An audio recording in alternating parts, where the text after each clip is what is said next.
Alors, que pensez-vous de la Stand Up for Nuclear à Paris, aujourd'hui le 20 octobre 2019? Je trouve que c'est une bonne idée. Ça aurait été bien de commander le soleil, mais même sous la pluie, je pense que c'est une bonne initiative d'essayer un tout petit peu d'expliquer aux gens les problèmes qui nous attendent et que le fait que le nucléaire était au cœur de la solution. Ouais. Alors, quelle est la situation du nucléaire en France et est-ce qu'on a des raisons d'être optimiste? Bien, en France, je suis un petit peu pessimiste alors que ça a été probablement une des plus belles aventures industrielles qu'ait réussi la France. Pessimiste pourquoi? C'est parce qu'on voit qu'on prend des lois depuis maintenant une dizaine d'années qui n'ont aucun sens. Qui, clairement, quand on les lit, montrent une incompréhension complète des problèmes énergétiques. Et donc, ça a commencé avec la loi de transition énergétique disons, sous Sarkozy, ça s'est empiré sous Hollande. Et aujourd'hui, je suis déçu qu'ayant un président à l'évidence d'une très grande intelligence, il n'ait pas compris que c'était un des points clés de l'avenir du pays. Alors, est-ce qu'il faut réduire le nucléaire à 50% au lieu de 75%?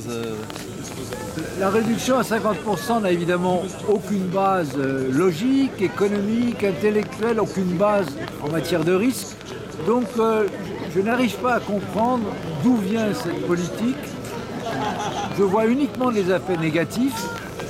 Fermer centrale de Fessenheim n'a aucun sens économique ni en matière de sécurité.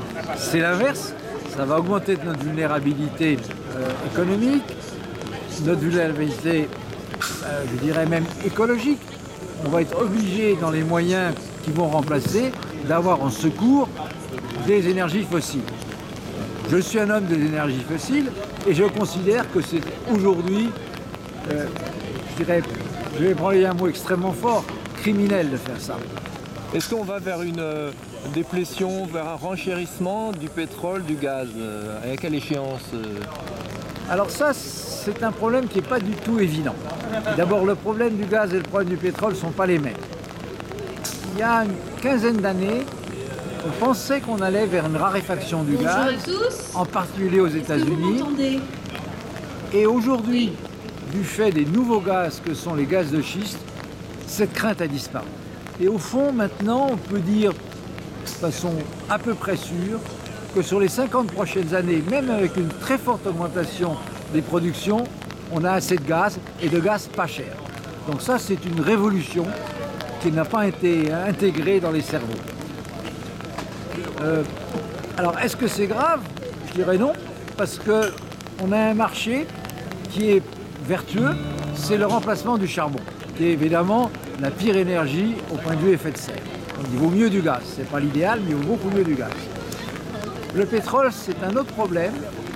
On a clairement devant nous un problème de réserve, on en trouve de moins en moins, et ça semble inexorable.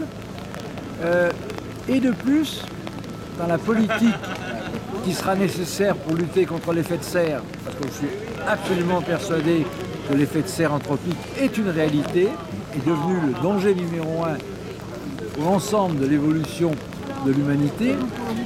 Et il va donc falloir gérer une décroissance du pétrole. Elle nous est imposée un peu par la nature, mais il va falloir l'accélérer par toute une législation pour que progressivement la mobilité devienne électrique. Et ça, il faut l'électricité pour le faire.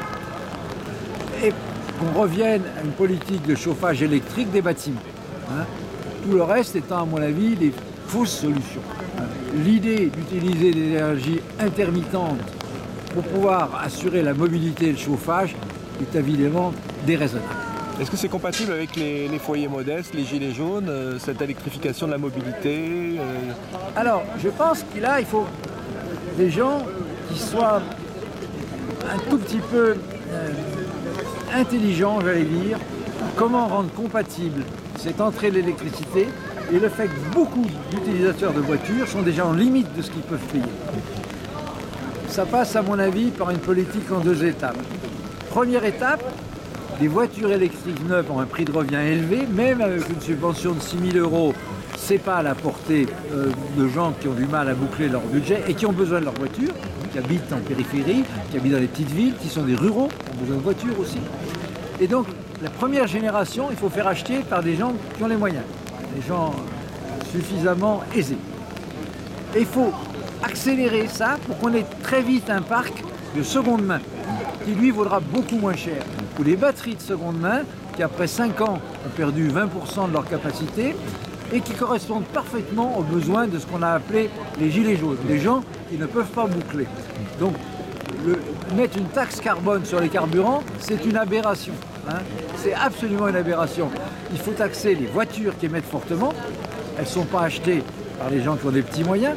Donc il est évident que le niveau de malus actuel, eh bien, ça doit être un malus annuel, hein, que pendant 10 ans, vous allez payer 5 000 € par an si vous vous êtes payé un gros 4x4. Et ça, je crois que c'est la base du bon sens. Et ça vous donne une marge de manœuvre financière pour financer le développement accéléré des ventes de voitures électriques ou hybrides rechargeables. Là, il faudrait rentrer un peu dans le détail. Pourquoi on a besoin des deux? Mais c'est évident, à mon sens. On a besoin, pour les zones urbaines, périurbaines, les taxis de voitures toutes électriques.